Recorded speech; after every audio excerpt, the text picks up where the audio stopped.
The wind howled through the frozen night, sweeping across the small town nestled deep in the mountains. Snowflakes thick as feathers coated the streets, covering everything in a heavy white blanket. It was a kind of night no soul should be outside. Yet, in the middle of this unforgiving storm, a tiny, shivering figure huddled near the doorstep of a secluded cabin. The puppy was no more than a few weeks old. His fur, once golden and fluffy, was now matted with ice. His tiny ribs pressed against his skin, revealing just how long he had been without food. His large, pleading eyes darted toward the warm glow seeping through the cracks of the wooden door. Inside the cabin, David Carter sat alone. A man in his late 40s, David had long given up on the world. After losing his wife in a tragic accident years ago, he had retreated into solitude, wanting nothing to do with people or even animals. His only company was a crackling fire and a bottle of whiskey. Then, scratch, scratch. A weak, desperate paw tapped against the wooden door. David frowned, looking up from his drink. He waited, thinking it was a wind playing tricks on him. But then, scratch, scratch. A whimper followed. Something in that sound tugged at his heart, but he shoved the feeling away. He wasn't in the mood to play savior. Yet, when the cry came again, so weak, so helpless, he cursed it under his breath and pushed himself up. With a deep sigh, he pulled open the door, and the icy wind slammed into him. At his feet, half buried in the snow, was a trembling puppy. For a moment, man and pup locked eyes. The puppy, weak as he was, wagged his tail slightly, pleading for warmth, for kindness, for life. David clenched his jaw. He should close the door. He should ignore it. But something in those eyes made him hesitate, and that hesitation would change everything. David let out a deep sigh, rubbing his temples. "I don't do pets," he muttered. Yet, as he looked down at the shivering puppy, his fingers clenched the doorknob, unable to push it shut. A gust of wind blew another wave of snow onto the tiny creature, making him whimper louder. His little paws shuffled forward as if begging for one more chance. David gritted his teeth and stepped aside. "Fine," he mumbled, "but just for tonight." The puppy, though barely able to move, stumbled in with whatever strength he had left. His little body collapsed onto the wooden floor, too weak to even shake off the snow. David sighed again. Great, just great. He grabbed an old towel, crouched down, and carefully wrapped the puppy in it. As he dried the tiny creature, he noticed scars on his legs, old bruises, a past no animal should have endured. David felt something stir deep in his chest, an emotion he had long buried.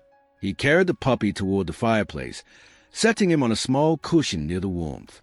The pup let out a small sigh, his breathing still shaky, but he seemed to relax. David watched him for a long moment before shaking his head. "Not my problem," he reminded himself. Yet, as he lay back in his chair, his eyes kept drifting toward the tiny ball of fur. And for the first time in years, David felt something he thought he had lost, an ache, a connection, a reason to care. The morning light poured through the window, casting a golden glow inside the cabin. David stretched, yawning, and then his eyes landed on the tiny creature still curled up near the fire. For a moment, he thought it had all been a dream. But then, the puppy twitched, his little nose sniffing the air. David let out a breath he didn't realize he was holding. "Still here, huh?" he muttered. The puppy lifted his head weakly, ears twitching at the sound of David's voice. Then, to David's complete shock, the tiny tail wagged, just a little, but enough to show trust. David frowned. He didn't want this. He didn't want attachment. Yet, when he stood up to make coffee, he found himself pouring a little warm milk into a bowl and setting it near the pup. The puppy sniffed it before eagerly lapping it up.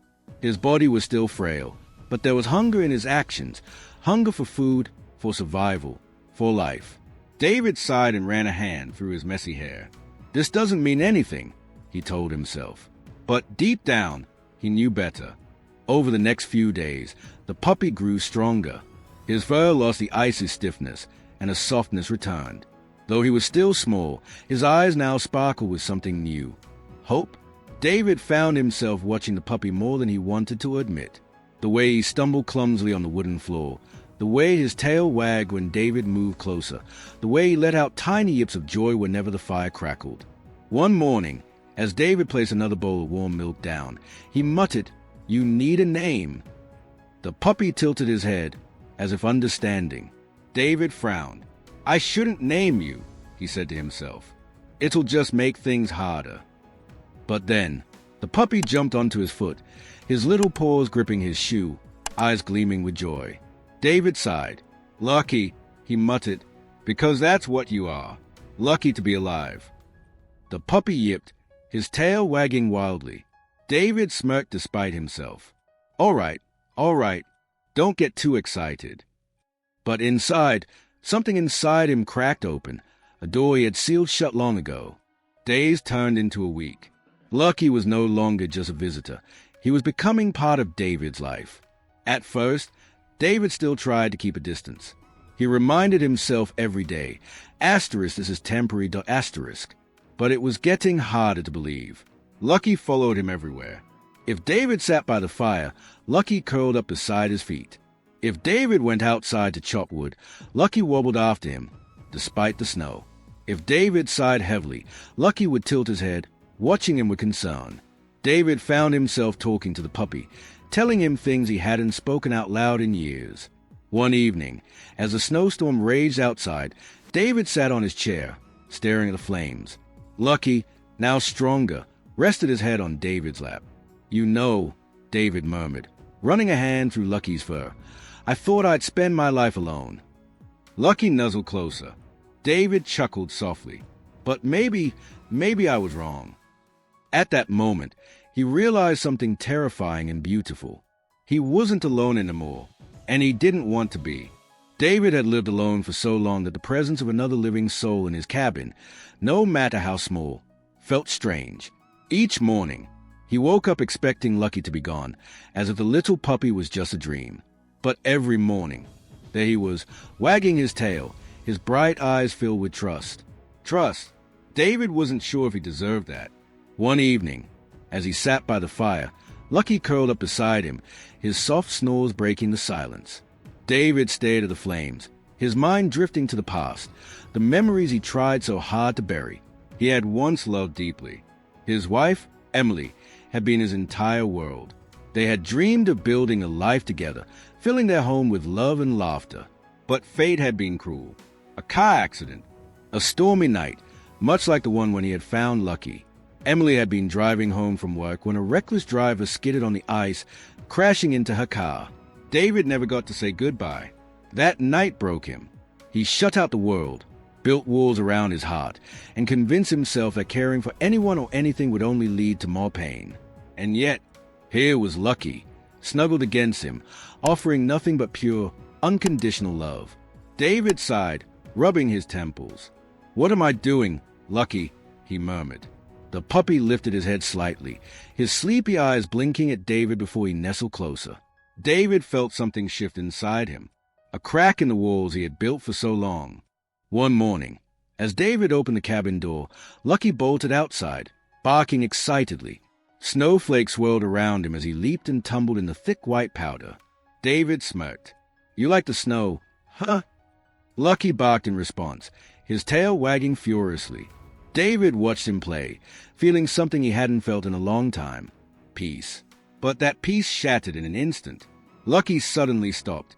His ears perked up, and a low growl rumbled in his throat. David followed his gaze. A dark figure stood at the edge of the forest, a coyote. David's heart pounded. Coyotes in this region were desperate during the winter, often searching for food near human homes. "Lucky, get back here!" David called, his voice firm, but the puppy, despite his small size, stood his ground, growling at the wild animal. The coyote took a cautious step forward. David grabbed a nearby shovel and stepped outside. "Get out of here!" he yelled. The coyote hesitated before finally retreating into the woods. David scooped up Lucky, holding him close. "You're not a fighter yet, kid," he murmured, his voice laced with both relief and fear. Lucky licked his face as if to say, "I was protecting you, asterisk." David shook his head, but he couldn't help the warmth that spread through his chest. This puppy wasn't just any stray. He was fearless. And for the first time, David realized Lucky wasn't just surviving. He was fighting to stay. Days passed, and David found himself falling into a routine with Lucky, feeding him, taking him outside, talking to him when the silence felt too heavy. But the peace didn't last. One evening, the wind began to howl. Dark clouds swallowed the sky, and the temperature dropped dangerously low. A storm was coming, worse than the one before. David stocked up firewood and checked the cabin's generator. He had learned to be prepared for nature's wrath. As the night deepened, the storm raged, rattling the windows. David sat near the fire, Lucky curled beside him. But something felt off. Lucky whimpered, his small body trembling. David frowned. "What's wrong, boy?" Lucky lifted his head. It was twitching, eyes wide with worry. Then a noise, a faint, distant cry. David froze. Was it the wind or something else? Lucky whined, scratching at the door. David's gut tightened. Someone, asterisk or something asterisk, was out there. David hesitated. The storm outside was merciless. No sane man would step into that blizzard. But then the cry came again, faint but desperate. Lucky backed, scratching at the door harder. David cursed under his breath and grabbed his thick coat. "This is crazy," he muttered, but his legs were already moving. With a deep breath, he pulled the door open. The wind nearly knocked him back, ice whipping against his face. Lucky bolted ahead, barking furiously. David followed, his boots sinking into the snow. "Lucky, stay close." Through the howling storm, he saw something, a dark shape slumped near the trees. A person. David's heart pounded. He rushed forward, falling to his knees beside the figure. A woman, half buried in the snow, her body barely moving. "Lucky, back!" he ordered, scooping the woman into his arms. Her skin was ice cold, her lips blue. She had been out here for hours, maybe longer. David didn't think. He just acted. He carried her back to the cabin, Lucky following closely behind. Once inside, he laid her near the fire, grabbing blankets and a warm compress. The woman shivered violently but was alive. Lucky sniffed her hand, then let out a soft whimper, curling beside her as if offering his warmth. David ran a hand through his hair, his mind racing. Who was she? And why had she been out there alone? Time crawled by. David watched the woman closely, checking her pulse, making sure she was still breathing. She groaned softly, her fingers twitching. Then her eyes fluttered open, blue, like the winter sky. David leaned closer. "Hey, you're safe now." She blinked, confusion and fear flashing across her face. Her lips parted, but no words came out. Lucky whined and nudged her hand. She looked at the puppy, then at David. For a long moment, silence stretched between them, only broken by the crackling fire. Then, in a raspy whisper, she spoke. "My name is Claire." David exhaled, relief washing over him. "David," he replied, "and that's Lucky." Claire managed a weak smile. "Lucky, huh?" The puppy wagged his tail, nuzzling against her. David sat back, running a hand over his face. He had spent years pushing the world away, convinced he was meant to be alone. Yet here he was, in his cabin in the middle of a storm, with a puppy that refused to leave his side, and a woman who had just stepped into his life, carrying a mystery with her. David didn't know what was coming next, but for the first time in years, he was willing to find out. The storm had passed, leaving behind a world wrapped in icy silence. Inside the cabin, David sat across from Claire, who was now wrapped in one of his thick blankets. Her fingers curled around a cup of warm tea, though they still trembled from cold. Lucky lay beside her, his little head resting on her lap, as if he had already decided she belonged there. David cleared his throat, his voice steady yet gentle. "You were half frozen when I found you. What were you doing out there?" Claire hesitated, her blue eyes flickering with pain. She took a deep breath, as if gathering the strength to answer. "I was running," she finally said, her voice barely above a whisper. David frowned, his instinct sharpening. "From what?" Her grip on the cup tightened, and her gaze dropped to the floor. "From my past," she admitted. "From someone who won't stop looking for me." David's jaw clenched. He had lived long enough to recognize the signs of fear, of someone carrying the weight of something dark. Lucky let out a soft whine, sensing the shift in emotions, his tiny body pressing against Claire for comfort. David exhaled slowly. "You don't have to tell me everything," he said, his voice softer now. "But if someone dangerous is after you, we need to be prepared." Claire met his gaze, searching his face for something. Trust? Maybe. Or safety. After a long pause, she nodded. "I don't want to put you in danger," she murmured. David let out a dry chuckle. "Lady, I live alone in the middle of nowhere. Danger left me alone a long time ago." For the first time, Claire smiled. It was faint, but it was real. Lucky let out a happy bark, as if sensing that something, however small, had shifted between them.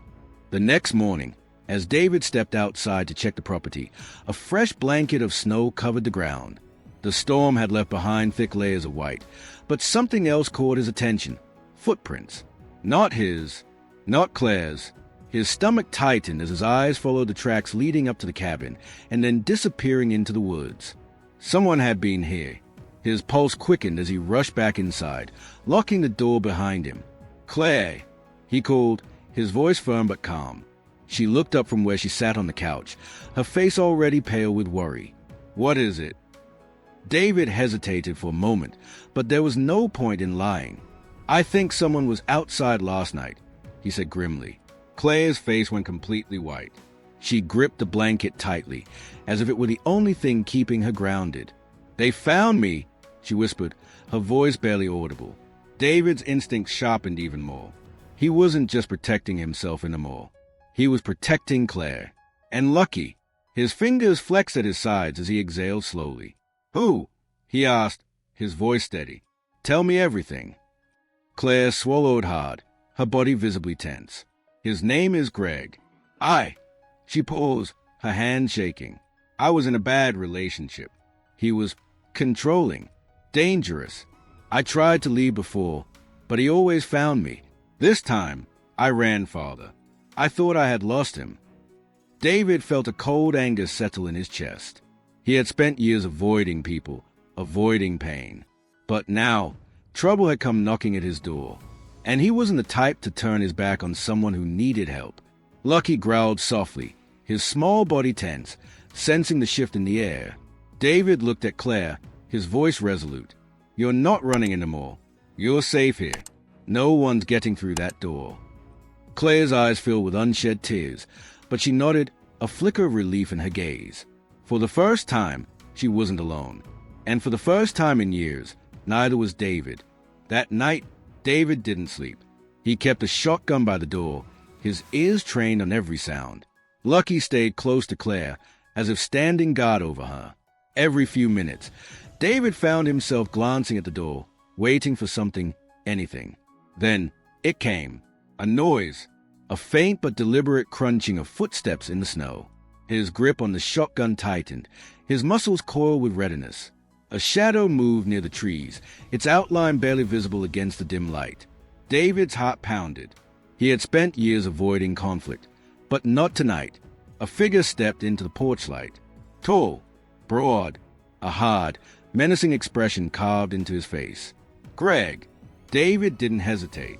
He stepped outside, keeping the shotgun in clear view. "Turn around," he said coldly. Greg smirked, his hands in his pockets. "You have something that belongs to me," he drawled. David's jaw clenched. "She's not a thing, and she's not yours." Greg's smirk faltered. "You don't want to get involved, old man." David took a step forward, his voice steel. "You don't know a damn thing about me." Greg's eyes darkened, and in an instant, he lunged forward. But before David could react, a blur of golden fur shot out of the house. Lucky. The puppy barked furiously, planting himself between Greg and David. His tiny frame trembled, but he didn't back down. Greg sneered. "What's this? Your little guard dog." David smirked. "You should be more worried about me." Greg took one last look at the shotgun in David's hands, then at Lucky's unwavering stance. And in that moment, he knew he had lost. With a curse, he turned and disappeared into the night. David exhaled, tension still gripping his body. Then he looked down at Lucky, who was still growling, his fur standing on end. "You've got guts, kid," David murmured. Lucky looked up at him, tail wagging slightly. Claire stepped onto the porch, her eyes wide with shock. "Is he gone?" David nodded. "For now. But if he comes back, he won't find us unprepared." Claire let out a shaky breath. "Thank you." David looked at her, really looked at her. For the first time, he realized just how much had changed. He wasn't just protecting her. He was fighting for something again. Days passed. The tension slowly eased. Greg never returned. Claire smiled more. David felt lighter. And Lucky? Lucky was their glue. One morning, David watched as Claire sat by the fire, laughing as Lucky tumbled over his own paws, chasing a toy. The sight did something to his heart. Something warm. Something unfamiliar. "You know," he said, clearing his throat. "You don't have to leave." Claire looked at him, surprise flashing across her face. David hesitated. "I mean, if you wanted to stay. You and Lucky, both." Claire's eyes softened. "Are you sure?" David looked down at Lucky, who barked happily as if answering for him. David smirked. "Yeah, I think we make a good team." Clay's smile was all the answer he needed. Spring arrived, melting away the last remnants of winter. David sat on the porch, Lucky curled at his feet. Claire was inside, making coffee, humming softly to herself. For the first time in years, David felt whole. Lucky had saved him, and in the process, he had saved Claire, too. David reached down, scratching behind Lucky's ears. "You really are something special, kid." Lucky licked his hand in response, tail wagging. Home wasn't the place. It was the people and the little golden puppy. That made it. If this story touched your heart, don't forget to like, share, and subscribe for more incredible stories like this. What do you think? Do you believe animals can sense danger before humans do? Let us know in the comments below.